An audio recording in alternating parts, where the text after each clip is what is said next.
난 처음부터 좋았다. 푸른 자국을 보기 전에 낙수를 보냈고 단양곡으로 향했고 결국 낙수의 기억을 되찾았다. 수가 그것을 꺼내오면 방패를 돌려주겠다 했다. 환웅인의 푸른 자국을 보고 더 크게 놀란다. 팔에 돌아온 낙수의 기억 꺼져가는 생명력. 서로의 마음을 확인한 욱과 부연. 그러길 잠시 욱은 정신을 차리고 진호경과 한 약속부터 수습하겠다 한다. 하지만 박진과 함께 있었고 진효원과 송림의 약속이기도 해서 쉽게 파기할 순 없었다. 그래서 두 사람은 머리를 맞대고 진부연은 일단 약속대로 자신이 돌아가 설득을 해보겠다며 각자 방법을 생각해보자 한다. 그리고 부연이 돌아가기 전 처음 만났을 때 서로의 첫인상이 어땠는지 이야기를 나누는데 난 처음부터 좋았다. 첫눈에 알아봤다. 나의 서방님. 욱은 자신이 무더기에게 했던 말을 부연이 그대로 돌려주자 멈칫한다. 첫눈에 알아봤다. 나의 스승님. 그 사실을 부연도 알게 되지만 그래도 괜찮다며 넘겼다. 나를 첫눈에 못 알아봤어도 괜찮아. 이번엔 내가 먼저 알아본 거다. 부연은 깨어난 유리 욱과 자신을 도와준다는 소식에 기뻐 달려가는데 이전에 친절했던 유리 아니었다. 두 사람은 서로에게 고통이 될 겁니다. 율이 까칠해진 이유를 모르는 부연은 혼란스러워하다 낙수였던 어린 시절 율과 만났던 순간의 기억을 잠시 떠올리게 된다. 그래서 언제 만난 적이 있냐 묻고 율은 단양곡에 가면 모든 걸 알게 될 거라 하지만 장욱 곁에 있을 수 없는 나라면 알고 싶지 않소.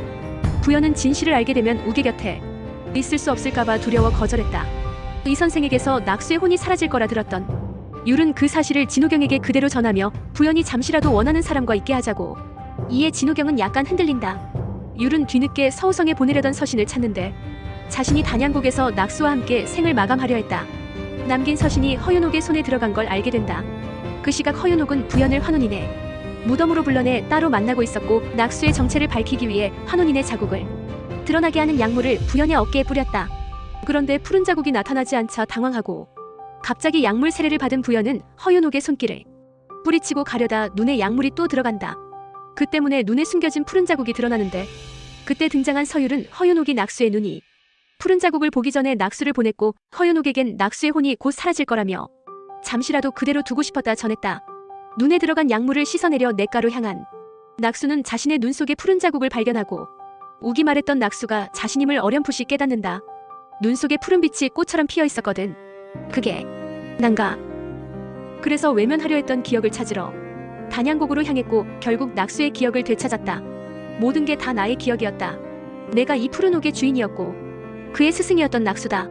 낙수가 자신의 정체를 자각하자 진부연의 혼과 마주하게 됐고 떠나야 하는 자신의 운명까지 알게 된다. 몸의 주인이 아닌 당신은 곧 떠나야 합니다. 내가 누군지 알아버렸어. 이후 낙수는 욱을 찾아 단양곡에서 기억을 찾았다 전하고 욱은 어떤 사람이었든 무슨 기억이든 다 괜찮다 하지만 자신이 괜찮지 않다는 낙수. 얘기할 수도 없고 곁에 갈 수도 없어. 낙수는 주어를 생략한 채 좋아했던 사람에게 상처 준 이야기를 이어가고 욱은 그게 자기인 줄은 꿈에도 모르고 다른 남자 때문에 버리고 가려는 것이라 오해에 붙잡으려 한다. 내가 정말 많이 좋아했었다. 하지만 자신을 버리고 떠나면서도 눈물을 보이는 낙수의 모습에 욱은 더 이상 붙잡지 못했다.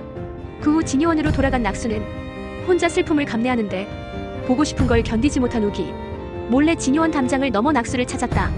그러나 자신이 사라지면 더 상처받을 게 뻔한 욱에게 낙수는 더욱 거리를 두려 한다. 난 닮아서 좋아한 거고 넌 헷갈려서 좋아한 거고 그렇게 이 상황을 수습하자. 난 그게 안 된다고. 내가 널 잡은 건 어디가 고장나서도 정신이 나가서도 아니야. 그냥 네가 정신 못 차릴 만큼 좋아서였어. 하지만 욱은 자신을 무덤에서 꺼내준 게 낙수라며 아무리 밀어내도 포기할 생각이 없었고 왕명에 따라 북성에 가야 하지만 빨리 돌아와 다시 만나러 오겠다 한다. 욱이 떠난 사이 진무는 세자를 등에 업고 진효원을 빼앗아 화조를 손에 넣으려 움직였다. 진호경은 왕실의 명도 거절할 수 있는 방패가 있다 하지만 진무는 앞서 진호경이 율을 살리기 위해 화조를 사사로이 쓴 것을 문제 삼으며 만장회를 열어 그 방패를 빼앗을 거라 한다. 그런데 자신을 나락에 빠뜨린 게 진무임을 알고 있는 낙수가 방패를 지키겠다 나서고 진무는 그 방패를 진효원의 귀도에 던져넣으며 낙수가 그것을 꺼내오면 방패를 돌려주겠다 했다. 진호경은 딸의 몸이 위험할까 걱정하지만 낙수는 딸의 실력을 믿으라며 귀도에 뛰어든다. 귀도는 위험에 살아 돌아오기 힘든 곳이었기에 낙수는 방패를 찾기도 전부터 위험에 처하는데 낙수가 위험해지자 음양옥이 빛을 발했고 그 신호를 느낀 욱이 나타나 낙수를 구했다.